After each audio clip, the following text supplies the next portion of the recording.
A young man with dark hair stood frozen among the trees, his breath catching as tension rippled through the forest air.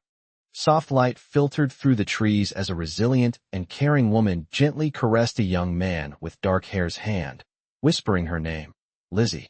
Juwon embraced Lizzie tightly in the quiet forest as she softly thanked him for his kindness. Juwon wondered to himself why Lizzie was so grateful as he held her close. Juwon quietly told Lizzie that he was the one who should be grateful as he held her in a gentle embrace. A shocked and startled figure stared wide-eyed, unable to process what they were seeing. A small blonde girl with teary eyes let out a pained sound as she leaned against the wooden surface. Lizzie urgently called out to Juwon and pointed towards something, her voice sharp as she tried to get his attention. Then, Juwon called out Dorothy's name as she ran toward him through the moonlit clearing. Juwon hurried over and asked Dorothy if she was all right. Lizzie gasped in shock, unable to hide her distress.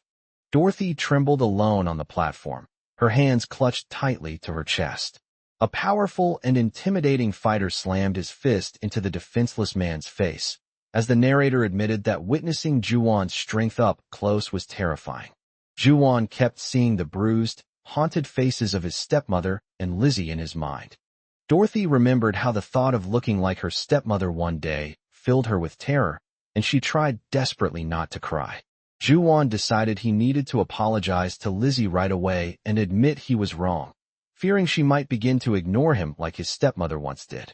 Juwon apologized to Lizzie for hiding instead of helping and begged her not to leave him alone. Lizzie admitted in a trembling voice that everything was her fault. Lizzie shouted Dorothy's name in alarm, demanding to know what she meant, as she wrapped her arms protectively around the girl. Lizzie, voice trembling, confessed she only pretended not to recognize them earlier because she feared those men might discover their presence.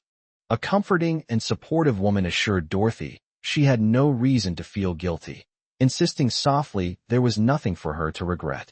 Dorothy, still trembling, heard Lizzie gently reassure her that she was safe now because her new papa would protect her, though Dorothy whispered her real father was gone.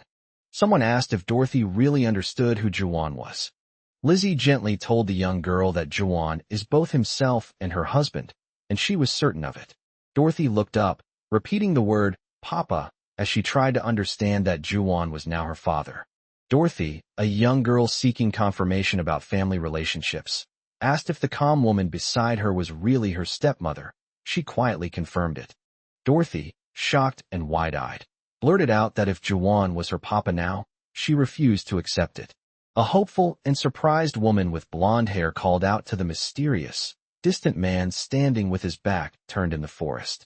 Dorothy asked Lizzie if the man was really her papa, and Lizzie gently confirmed that yes, he was. Lizzie gently patted Dorothy's head and explained that Juwon was different from her old father because he protected them instead of hurting them. A determined and aggressive man launched a powerful kick at his opponent's face, wondering if it was only because he was Dorothy's papa or if it was for her request. Lizzie stood on a crate and struggled with the door, while Dorothy watched anxiously from her knees. A young girl with blonde hair cupped her hands around her mouth and urgently shouted for her papa. A huge and imposing figure stood calmly among the trees as someone explained that this was Dorothy's papa, known for his size and strength. Dorothy sprinted through the open doorway, insisting her papa was incredibly strong and always protected both her and Lizzie. Dorothy explained that he never hurt her, but always held her close when they slept together at night. Juwon gently patted Dorothy on the head, and she explained how he smiled at her, shared his food, and even gave her a name. Still, Dorothy beamed as she told them how wonderful it felt that her papa was the one who gave her a name. Then, Juwon whipped his head around, startled by someone suddenly calling out for their papa. A cheerful young girl called out for her papa, her reflection shining vividly in the wide-open eye of someone lost in memory.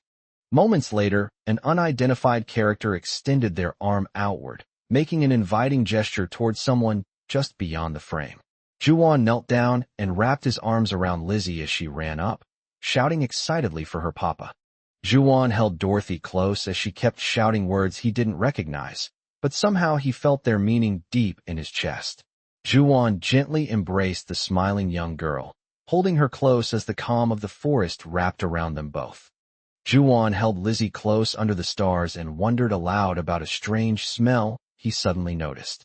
Then, a young girl seeking safety clung tightly to Juwon as someone quietly admitted that Dorothy had just peed herself.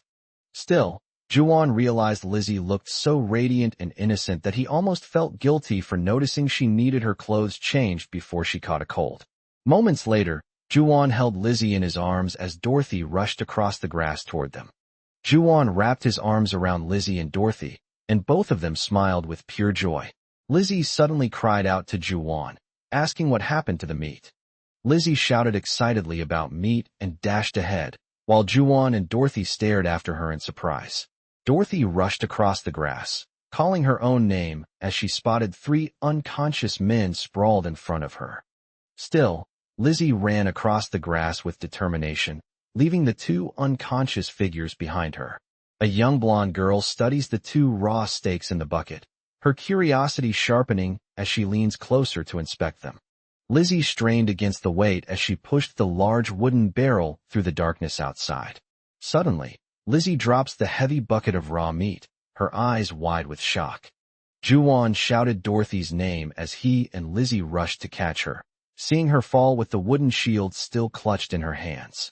Lizzie strained as she tried to lift the heavy bucket filled with red liquid. Juwon watched in amazement as Lizzie strained to pull the heavy wooden barrel, thinking to himself how incredible her strength was. Juwon watched Lizzie laugh and quietly admitted to himself that her obsession with meat was honestly a little frightening. A small blonde girl stood inside a wooden bucket while adult hands gripped the rim to steady her. Lizzie looked up at Juwon and told him she was amazed. Lizzie gazed up at Juwon with wide, sparkling eyes, and he quietly remarked that being a hero could be as simple as sharing a meal. Lizzie clapped her hands and told Dorothy to bring the meat inside right away. Lizzie pointed to the building entrance and told Dorothy it was safer for her to go inside. Dorothy ran for the doorway, shouting that she wanted meat, while Lizzie and Juwon hurried after her. Juwon leaned on the door frame, let out a long breath, and whispered that he finally felt some relief.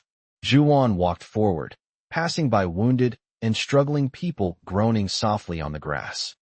Then, Juwon stood still as ominous purple energy surged around him, his serious gaze unflinching in the tense silence. Suddenly, a mysterious and urgent older hooded man rushed straight at Juwon, catching him completely off guard. The old cloaked man warned Juwon sternly, saying he must not beat or kill anyone anymore, and Juwon questioned if he meant not to kill them.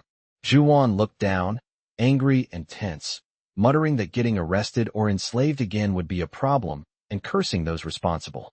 A young woman with long hair rests her hand on the door, quietly realizing she no longer feels alone.